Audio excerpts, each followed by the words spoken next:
wasn't happening. And that's what business is all about. Yep. When purchasing a company, how much qualitative analysis do you do versus quantitative analysis? And have you ever bought a company where the numbers told you not to? Those are the best buys. The question is whether have I ever bought a company where the numbers told me not to, and how much is qualitative and how much is quantitative. The best buys have been when the numbers almost tell you not to. I mean, because then you feel so strongly about the product, and not just the fact that you're getting a used cigar butt cheap, that it's compelling. I mean, I owned a windmill company at one time, so windmills are cigar butts, believe me. I bought it very cheap. I bought it at a third of working capital, and we made money out of it. But there's no repetitive money to be earned. I mean, there's a one-time profit in something like that, and it's just not. It's not the thing to be doing. I went through that phase. I mean, I bought streetcar companies and all kinds of things. But in terms of the qualitative, I probably understand the qualitative the moment I get the phone call. I mean, almost every business we've bought has taken 5 or 10 minutes. I mean, in terms of analysis. And we bought 2 businesses this year. General Re is, $18 billion or some deal. I've never been to their home office. I hope it's there. There could be just a few guys, and they say, "Well, what numbers shall we send Buffett this month?" I can see him, coming in once a month and saying, "Well, we'll just tell him we've got $20 billion in the bank this month instead of $18 billion or something." But I've never been there. And before I bought Executive Jet, which is fractional ownership of jets, and before I bought it, I'd never been there. I bought my family a quarter interest in the program 3 years earlier, and I'd seen the service and seen it develop well. And I got the numbers, but if you don't know enough to know about the business instantly, you won't know enough in a month or 2 months. I mean, you have to have sort of the background of understanding and knowing what you do understand and don't understand. And that is the key. It's defining what I call your circle of competence. And everybody's got a different circle of competence. The important thing is not how big the circle is. The important thing is staying inside the circle. And if that circle has only got 30 companies in it out of thousands on the big board, as long as you know which 30 they are, you're okay. And you should know those businesses well enough so that you don't need to do lots of work. Now, I did a lot of work in the earlier years just in getting familiar with businesses. And the way I would do that is I would go out and use what Phil Fisher called the scuttlebutt approach. I'd go out, I'd talk to customers, I'd talk to maybe ex-employees in some cases, I'd talk to suppliers, everybody. Every time I'd see somebody in an industry, let's say I was interested in the coal industry, I'd go around and see every coal company, and I'd ask every CEO, if you could only buy stock in one coal company that wasn't your own, which one would it be and why? And you piece those things together, and you learn a lot about the business after a while. And the funny thing is you get very similar answers as long as you ask about competitors. I'd say if you got a silver bullet, and you put it through the head of one competitor, which competitor and why? You'll find out who the best guy in the industry is in that case, or the one that's coming up. And there's a lot of things you can learn about a business. I've done that in the past on the businesses that I feel I could understand, so I don't have to do much of that anymore. It's a nice thing about investing is you don't have to learn anything very new. I mean, you can do it if you want to, but if you learned about Wrigley's chewing gum 40 years ago, you still understand Wrigley's chewing gum. There's not a lot of great insights to get or anything of the sort as you go along. So you do get a database in your head. I had a guy, Frank Rooney, who ran Melville for many years. His father-in-law died, owned a company called H.H. Brown, a shoe company. And he put it up with Goldman Sachs, but he was playing golf with a friend of mine here in Florida and mentioned to this friend. The guy said, "Why don't you call Warren?" He called me at the end of the golf match, and in 5 minutes I basically had a deal. But I knew Frank, and I knew the kind of business, and I sort of knew the basic economics of a shoe business, and so I could buy it. And quantitatively, I got to decide what the price is.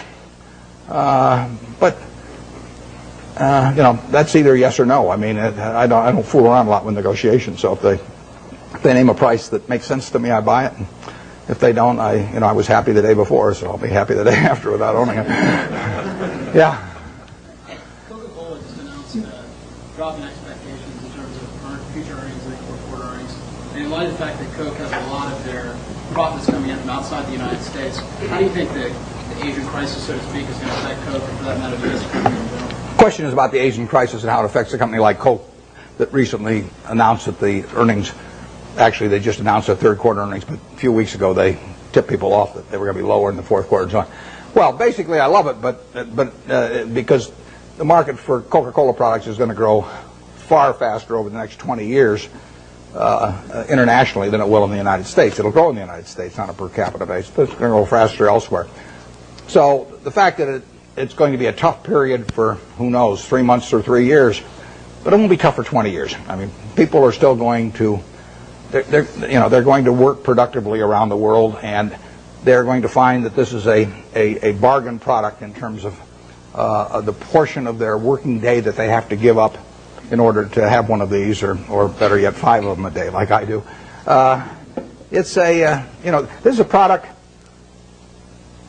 In 1936, when I first bought 6 of those for a quarter and sold them for a nickel each, and it was in a 6.5-ounce bottle, and you paid a 2-cent deposit on the bottle, that was a 6.5-ounce bottle for a nickel at that time.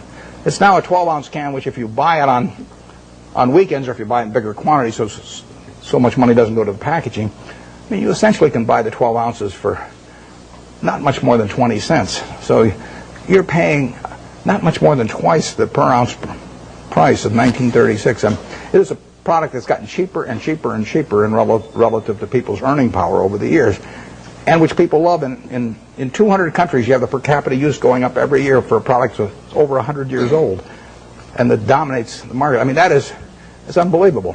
One thing that people don't understand is one of the things that makes this product, this is worth tens and tens of billions of dollars, is one simple fact about really all colas, but we'll call it Coca-Cola for the moment. It happens to be a name I like.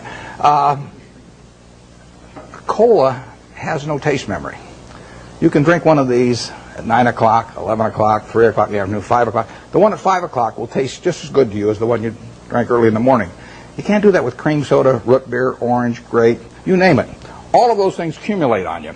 Most foods and beverages accumulate on you. You get sick of them after a while. And if you eat, I mean, we get these people who go to work for us that seize candy, and we tell them they eat all the candy they want. And the first day they go crazy. But after a week, they're eating about the same amount they'd eat if they were buying it, because chocolate accumulates on, everything accumulates on. There is no taste memory to cola. And that means that you get people around the world that are heavy users that'll drink 5 a day, or Diet Coke, maybe 7 or 8 a day, or something of the sort. They'll never do that with other products. So you get this incredible per capita consumption. The average person in this part of the world, well, maybe a little north of here, drinks about 64 ounces of liquid a day. And you can have all 64 ounces of that be Coke, and you will not get fed up with Coke if you like it to start with, in the least. But if you do that with almost anything else, if you eat just one product all day, you'll get a little sick of it after a while, and it's a huge factor. So that today, over 1 billion 8-ounce servings of Coca-Cola products will be sold in the world, and that will grow year by year. It'll grow in every country virtually, and it'll grow on a per capita basis, and 20 years from now, it'll have grown a lot faster internationally than in the U.S. So I really like that market better, because there is more growth there over time.